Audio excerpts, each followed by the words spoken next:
For decades, they sat in federal vaults, boxes of reports, surveillance logs, and internal memos.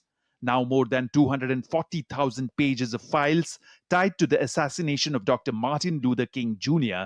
have been declassified and released to the public. The files, posted by the Director of National Intelligence in coordination with the Justice Department, FBI, CIA, and National Archives, contain never before seen documents detailing the government's surveillance of King and their investigation into his murder in 1968. Many of the files focus not just on the aftermath of King's death, but on years before it, when the FBI, under Director J. Edgar Hoover, considered King a threat.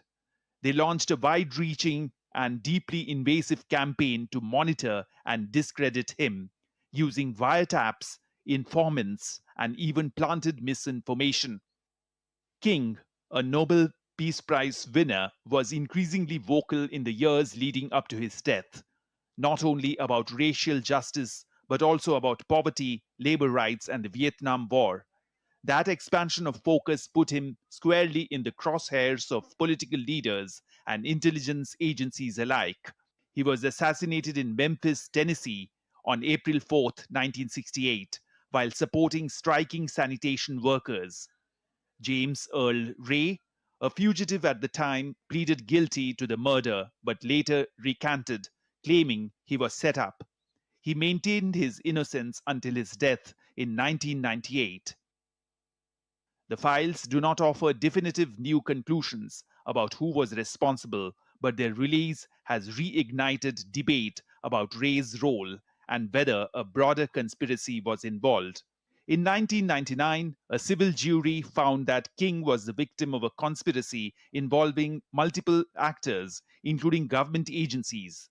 That verdict, though non criminal, echoed concerns the King family had voiced for years. The newly unsealed documents also revisit the depth of the FBI's efforts to undermine King's reputation during his lifetime.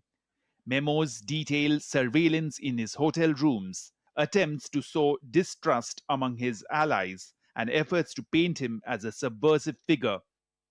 In a public statement, King's surviving children, Martin Luther King III and Bernice King, called the release deeply personal.